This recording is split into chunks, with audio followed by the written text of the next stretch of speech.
there, fictional friends, and welcome to another episode of Fully Booked. I'm Megan. And I'm Shireen. And it's May, and it's YA Fantasy Month. For anybody who doesn't know what that means, it's Young Adult Fantasy Month. We're really pumped. And you'll find out why. I think I made like this suggestion a while ago when we were deciding kind of like what we wanted to do this year, and I'm pretty sure as soon as I said it, Shireen was like, "Oh yes, oh yeah. yes, yes." I said, "What about May? We could do like YA fantasy." And she said, "Oh yeah, okay, let's do that." Yeah. And I feel like I want to apologize before we start the episode. We made a bad decision. Oh boy. Okay, we're kicking things off with a fucking doozy this week or this whole month really. So when we were looking for, I think part of the problem is that we were looking for like standalone YA fantasy adaptations that we hadn't seen, that maybe we could watch for the first time, and because we've seen so many of them that it's difficult to find like a new one that you haven't come across yet. So I think when we were looking at it, we started doing some research and we were like, oh, what exists? And we came across this movie. Oh boy. So this week we are talking about 2016's Fallen. I feel like I have to specify the year because there's like 17,000 movies with the title Fallen. And books and all kinds of things. I think we need to kind of get right into it because I don't know what to say other than to just start talking about it. Yeah, let's just do it. Okay. Let's just get into it. Okay. You seem really familiar to me. Like I know you from somewhere. Is that possible? No. You got it bad, huh? Everything's connected to Daniel somehow. What's wrong? I just can't get past it. There is something between us. I love you. There's just something not quite right about that whole group. I have full access. So Fallen was released in 2016, currently is sitting at a 5.2 out of 10 on IMDb and 7% on Rotten Tomatoes. Yeah, which 5.2 is generous, people. I think is the lowest we've ever had on Rotten Tomatoes, but it's got a 65% audience score. No, you're wrong. Yeah, are you guys okay? Who watched this and was like, you know what, that was pretty good. That was pretty good. I feel like the same one person who kind of liked the movie watched it like a whole bunch of times. And maybe can you do that on Rotten it. Tomatoes? Can you re-rate something? I don't know. Whatever. The author did it. How incredibly complicated. Anyway, so Fallen is based on a 2009 novel of the same name by an author named Lauren Kate. My understanding from what I checked is there are 4 books in the series in total. I think there are 2 spin-off books as well. I think so too. Novellas. Yeah, because it looked like there was like a 5 and like a 3.5, whatever the fuck that means. Sometimes they stick and intersperse some other character's perspective about something. Yeah, story. like a Christmas special. Yeah, basically. That's basically what it is. Yeah. Or like a standalone episode for your side character. Yeah. There's an episode of Buffy the Vampire Slayer where Xander has to deal with a bunch of like zombie guys. Right. When everyone else is dealing with something really important, he winds up, because he's like, I'm not important, and then he has to like save everything from happening. It's a good episode. It's a great episode. It's actually. fun. Yeah. Anyway. We have to talk about other more fun stuff like Buffy because this movie fucking sucks. Guys, it was horrible. Bad. And like I then assume that the book was equally as bad, but based on what I'm reading, the book sounds quite good. Yeah, Shireen was reading like the full synopsis before we got started, and it definitely sounds like the book has a lot more going on. Yeah. And the characters have more depth to it. Well, maybe probably not the leads as much, but but it sounds like the side characters have more going on than like they're like stock characters in the movie. Yeah, they've all got 5 lines. Yeah, they all fall into that one category. And it's too bad, right? Because it's kind of like Professor Xavier's school for like delinquent children, sort of. Like, that's kind of what. Like in the movie, like you don't really know what's going on. You just have for so long as well, which is very annoying. So the lead character's name is Lucinda Price, and we don't know what the fuck is going on with her for a while, but at the beginning of the film, her parents drop her off at this sword and cross boarding school, which just like, wow, like talk about young adult, like style school names. I've never heard one that's more like closer to that, except maybe like Miss Peregrine or something. But anyway, so they drop her off there and they're talking about the fact that they don't know what else to do to help her. Yeah. And anyway, you come to find as time goes on that Lucinda's apparently been having hallucinations. She's basically had some sort of psychotic break, I guess. Yeah, and she's accused of murdering this boy named Trevor. Yeah, this from guy her that she old was school. kind of dating or whatever. In the movie, what happens is Lucinda has like these moments where, you know, she's kind of going through, I guess, anything intensely emotional. Yeah. And then this like cloud of some shit shows up and like starts like making like big explosions, which in the movie causes a house to catch fire, and this guy is in the house and he dies. Yes.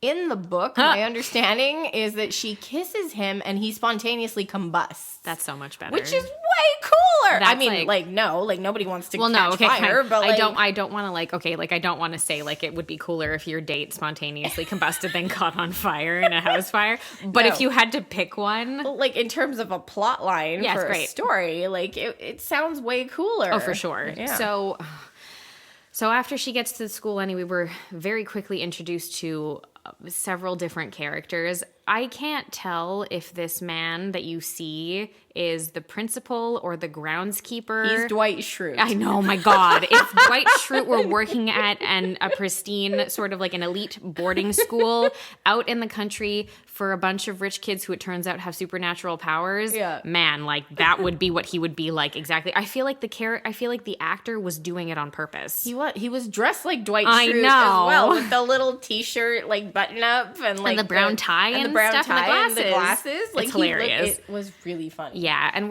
she's very quickly like, you go through it. I had to look up people's names after because I didn't remember any of the characters' names. No, like, they're all just very not memorable. Yeah, they all just pop up quickly one after another. And the main character looks like she's 40, but she's meant to be 17. Yeah, like no shade, but no, like, but she looks too old to play high schooler as usual. As usual, we get that a lot. Yeah. So like the first person she meets is Cam, who's like your bad boy character, but not really because he doesn't fucking do anything. No, and he seems way nicer than the other dude. I like Cam better than the other guy. They both suck. Anyway, it's like when you take a step back and you fully realize that Edward and Jacob both suck.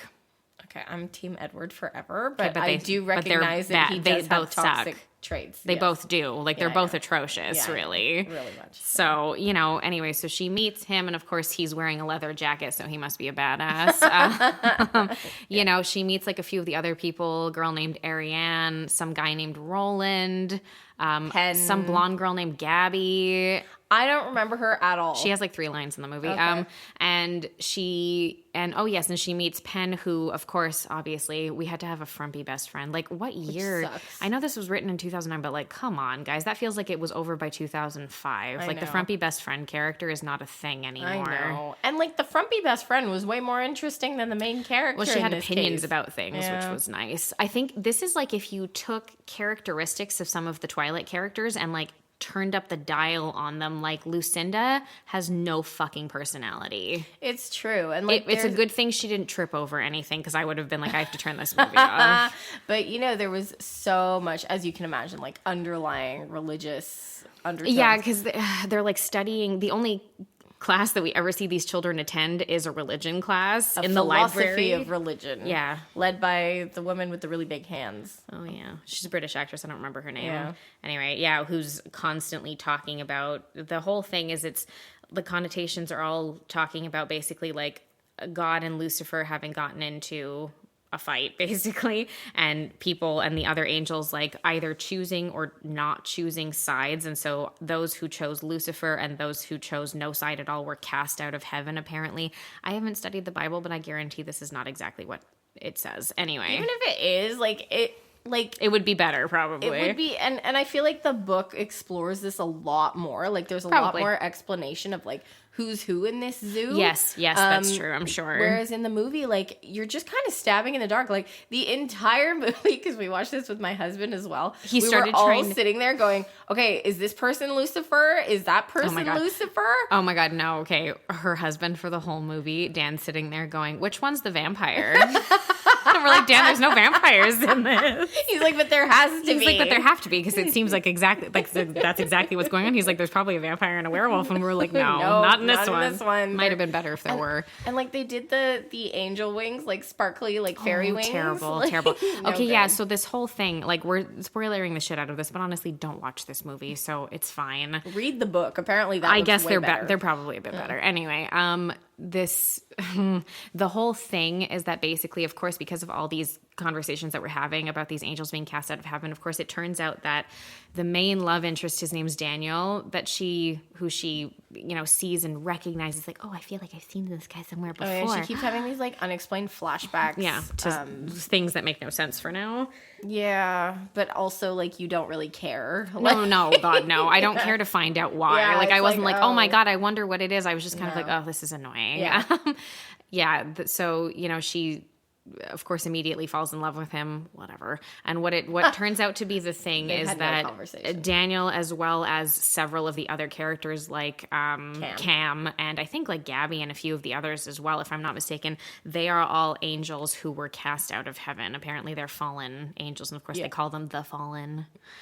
There's always like a fun name for them. They call them the fallen. And so basically like what I kind of understood is that it's like, they all need to choose the side of light or dark. So they need to choose love or they need to choose Lucifer, I guess.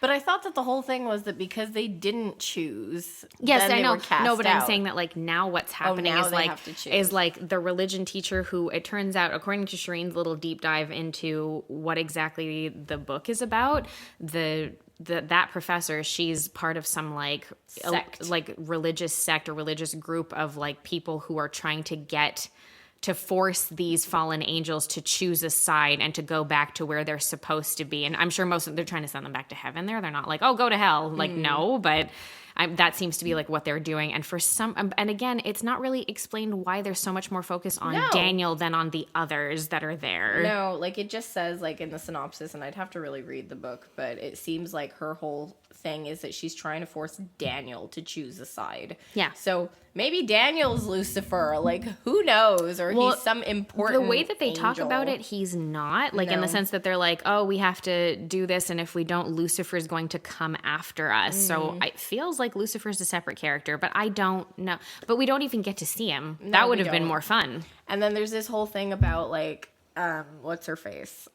Luce, how he meets her every 17 years. And I said to Megan, I'm like, okay, but that's not really that much time. Oh my God, yeah, I know. 17 years is not that long. Like, this man must be exhausted. Yeah, like, that's a lot of times for like, it to she happen. keeps dying, apparently. Like, every time they fall in love, like, that's Cam's thing. He's like, no, don't kiss him. Don't fall in love with him. Yeah, like, no, it's die. after you kiss. She always dies after they kiss, and you're like, ew, gross. And there's something, they're alluding to the fact that this curse has been broken, but they don't go into it.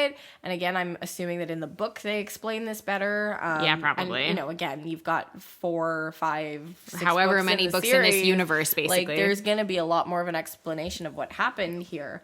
But it's just really frustrating, and you're watching it trying to figure out what's going on, but it's just a bunch of like really like blurry like scenes of confusion. And because they flip back and forth so much and like don't really take too much time to explain the main plot points, because of that, there's a really vague love triangle that's established between Luce, Daniel, and Cam. Yeah, like to the extent that she kisses Cam at some point throughout the film, and then falls in love with Daniel anyway, kisses him, blah blah blah blah blah. But like there was no build to it, like there was no tension. She goes out with Cam and like they seem to have a good time, and she kisses him there, and then the next thing she's like, oh, but Daniel, I choose you. And like I guess it's supposed to be that they're drawn to each other and they can't stay away from each other, blah blah blah, whatever. But it's so poorly scripted, it's poorly acted. Sorry guys, I know you're just trying to like do what you're doing, but it's just the whole thing is such a fucking mess. I feel like people who were probably in this film were like halfway through it and were like, oh, who even cares? It doesn't make any fucking sense. It's terrible. Yep. I wouldn't be surprised if deleted scenes existed with like maybe more explanation that you just don't get. Well, like the last scene, I was screaming at the TV at the end because the last scene of the movie is Daniel picks her up in his arms and he flies away with his sparkly fairy wings. Oh yeah. And I said to Megan, as this is happening, I'm like, this better not be the fucking end of the movie. And it was the end of the movie. She was so mad. I was so mad. I was like, we actually like paid money on YouTube for this shit. Yeah. Like, they had to like basically they fly off because apparently and there's something to do with Luce not being baptized. Yeah, well that's it. Like I don't know what they're like, oh, she's not baptized. Yeah, I know she's not baptized, but I broke the curse from last time. And you're like, wait, what? Why? I What are you need talking more. about? Yeah. Like, So, you okay. know? If this whole thing that we're going through right now, and we've only been at this for like a little bit, if this whole explanation that we're going through right now doesn't make sense, this is the movie. That's the movie. That's why it doesn't make sense. That's why it has 7% on Rotten Tomatoes. Oh my God. Like, it makes no sense. There's just no explanation given. Again, it reminds me of like Passion Flick stuff where it's like they took all of the dialogue, Yes. but didn't find any way to add the exposition that generally from a novel that you would get from reading, you know, people's thoughts and from reading some background and some exposition that's explained in the book. They just didn't do it. They took the dialogue and they were like, yeah, sure. So this is the movie. And you're like, okay, but you've ignored all of the other things that make the book and the story linear and make it what it is and make it make sense. And we said that while we were watching it. Like, we were like a couple of times, we were like, this was just pulled directly from the book, like the dialogue. And then I said to Megan, I was like, I bet this is exactly like Passion Flicks where they're not explaining all the thoughts that are going on in this character's head, which would contribute to this scene because all we're getting is like a blank stare from across the room, you know? And it's just, and you're trying to like plug in your own assumptions of what's going on, but it's just, it's not clear. No, it's not at all. It doesn't make any sense. And then you've got like villainous characters that are not really villains, or they're just kind of villains. They become like the teacher becomes a villain, but really in the last like eighth of the film, and she does some really like atrocious things. Like she murders Penn, she murders Frumpy best friend, which I was like, really, you make her the shitty Frumpy best friend, and then you kill her in the first movie? I know. Jesus. Like, my God, guys. I don't know. But it's also, like, unclear because there's also some conversation right after that happens where someone says to Luce, one of the other angels, they're like, I don't know, Gabby or whoever, says, like, it's okay, like, we'll take Penn and stuff like that. And I was like, is she not dead? Are you going to resurrect her? Or are you taking her to heaven? Like, I'm confused. What do you mean? They don't explain anything. Those were all the thoughts that I had at the exact same time. I was like, I don't know what that means. Is she not dead? Or is she dead and you're taking her where she's supposed to be? Can we save her? I don't know. I don't know. Like, and there was no conclusion. That's no, we never saw her again. That's why I said to you, this cannot be the fucking end of the movie, and it was. We never saw. Oh my God. Yeah, Frumpy best friend dies, and prior to that, her love interest Todd, he also dies in a fire, and you're like, for crying out fucking loud. I know. And it's so like. It's so in your face that they're like, no one gets to be together except the main characters, and you're like, and it's another one of these like fires that she sets by accident with her memory clouds, which, by the way, Daniel later on is like, don't be afraid of your memory clouds, look, we can just pull them down. Yeah, we see her trauma and memory manifests itself in weird shadowy CGI cloud things. It's bizarre. It's not good. Which I don't think is what happens in the book. Probably not. No. Or if it is, it definitely shouldn't look like that. But I might attempt to read the book. You know, I'm curious at this point. Like, I'm actually curious to see what the plot is. I mean, I would maybe say, like, yeah, read the first one and see, like, what is it like? Yeah. Well, like, what is the difference here? Oh my God, do you want me to hit you some really interesting facts from the trivia on IMDb about this? Let's hear it. Okay. So, apparently, Jeremy Irvine, who plays Daniel's character, he was in this movie, but he apparently didn't really want to do very many YA adaptations because he doesn't love the fame that can come with them and like how like intense everybody gets about it. So apparently he previously turned down the roles of Peeta in the Hunger Games. Oh, wow. And 4 in Divergent. Oh, wow. I bet he regrets that. You probably should, yeah. Especially if this is what you chose to do. I know. Poor guy. I know. Apparently, the original people who were set to play Lucinda and Daniel, everybody hold your breath, were Lucy Hale and Liam Hemsworth. Stop it. This would have been a different movie. This would have been a big blockbuster movie. Oh, yeah. You would have needed a bigger budget for it. Like, it would have, You would have needed a better storyline. Oh, my God. For real. Like, really bad. Wait, what? The budget for this movie was $40 million. Stop it. Get the fuck out of here. Fuck off. Indie studios are... fairy wings. Oh, my God. Indie studios are making movies for under $10 million that are, like... way better. Incredible films. And this is what you get with a $40 million budget. Nothing happened in this movie. God, the things I could do with $40 million. Anyway, apparently an initial audition for Cam's part was from Bill Skarsgård. Good thing you didn't get that role, my friend. I know. This would have been so much of a better movie. Can you imagine though? if Lucy Like, you know Hale, what, Liam though? Hemsworth, and Bill Skarsgård were the three leads? But then again, like, it's also to do with the directing, right? Like, I can't It's put the it directing all and the on script as well. The script is like, garbage. If the script is garbage, like, these can be the best actors in the world, Yeah. right? Like, Oh, yeah. No, 100%. 100%. like, they weren't bad at what they were trying to do. I just think that what they were set to do was not phenomenal. No, it's true. Yeah. Okay, so apparently Randy, who I guess is the, I don't know, principal, someone. Dwight Schrute? Sure, yeah, Dwight Schrute. Apparently Randy's a woman in the books. Interesting. Yeah, I don't know. Who knows? Apparently they were initially adapting the second one, but of course, because the reception was so shitty, it's been indefinitely put on hold. Well, of course. I mean, if they did, I was saying this to you last night, right? Like, if they did the same thing with, what's that series? Divergent. They never even made the last Divergent No, they never movie, finished so it. It's true. There's no way in hell they were going to make a second one of these. No, my God. Can you imagine? Ridiculous. Yeah. Absolutely. But it was just, it's like a mess from start to finish. Like you know there are going to be confusing. tropes, you know there are going to be things, but you at least assume that because of these tropes and because there's so many similarities to other properties, you assume you'll know what's going on.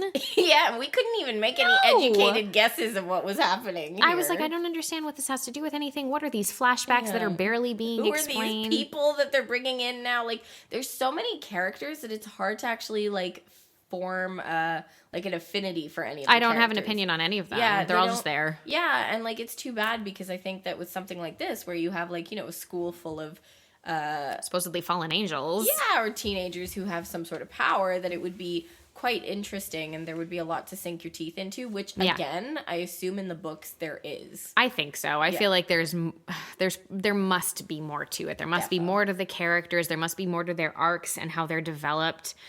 You know, because I don't think you wouldn't write this. You wouldn't write this book. This is nuts. And like the book has sold 10 million copies worldwide. It's been translated into 30 languages. It's had 80 different covers. That's nuts. Like, so, and it got to number 3 on the New York Times bestseller list at one point. So, Okay. like the book obviously is good. Like we know that young adult kind of sells itself to a certain extent, but it has to be like at least okay for it to get, you know, onto like bestseller lists and stuff like that. Even if you hate it, you know, there has to at least be a through line of some sort in the story. So I assume that this is, you know, this probably did pretty well too, because I'm sure it was riding the coattails of Twilight and how similar it was, because, you know, I think like Breaking Dawn probably would have been published maybe the year before this was. So like, you know, like it was on its way, like it was in like the middle of like that big sort of hype that was happening after Twilight picked up so much. But at the same time, I do still think that they're just everything that we've read. I'm like, no, there must be more of an actual storyline in these books, because it's just not popular. It's just not possible. It's not possible. Like in the very little that I read online about like the plot synopsis, there was way more going on in the plot like summary, of course, for the book than we watched in the movie. Absolutely. So that's why I'm saying there's I think I will read the book. Yeah, there's just no linear plot. Yeah. So yeah, my advice would be, if you're looking for like a very Twilight-esque sort of situation, pick up the book. Yeah. Don't fucking watch this movie. It. This movie is horrible. It is awful. I feel really bad for the people who were involved, who were probably all trying to make a movie. Yep. I'm sure that studios had things to do with it, cuts had things to do with it, editing had things to do with it, all sorts of things that they were stuck with and that decisions were made about. Terrible, terrible, terrible. Don't watch it. I don't think I've ever said that. Even if I didn't like a movie. No, I don't think you have. No, I think you normally say like, watch it and then tell us what you think. I know. Even if I didn't enjoy something very much, I'm like, watch it, and you can yell about it like I have. You'll get a kick out of it in some way, shape, or form. Or maybe you'll find something. It was just boring. Or maybe you'll find something interesting. I didn't laugh once. There was not enough, remotely enough tension for me to find anything like romance adjacent in it.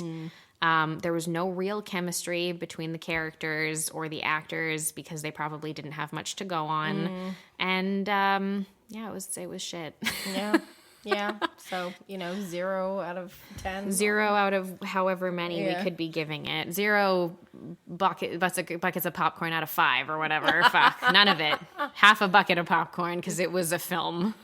Yeah, and we did manage to get some sort of discussion. And the building that they used for the school was gorgeous, Yeah, it was beautiful. very nice. Apparently, it was in Hungary, is what I was just Oh, reading. really? So, yeah. It was supposed to take place in Georgia. In Georgia, yeah, that's it. Which is also weird because half the characters are British, but whatever. I'm sure we find all kinds of Brits in Georgia. I know. Anyway, have you guys seen this movie? I really want to know. I would like to know. I would like to speak to people who liked this film, you 65%ers on Rotten Tomatoes. Please come forth. Yeah. I just want to I don't want to accuse you of anything, but I really want to understand what it is that you enjoyed. And I want to have like a proper discussion about it. Yes. So you can let us know about that over on Instagram at fullybookedca. You can also check out our Facebook group, which is at facebook.com/groups/book was way better. And if you're still with us, which I hope you've stuck with us through this, even though this was really terrible, please feel free to leave us a 5-star rating and review wherever you're listening, because it really helps us, get the show out in front of more people. But until next week, guys, keep on reading. Thanks, everyone.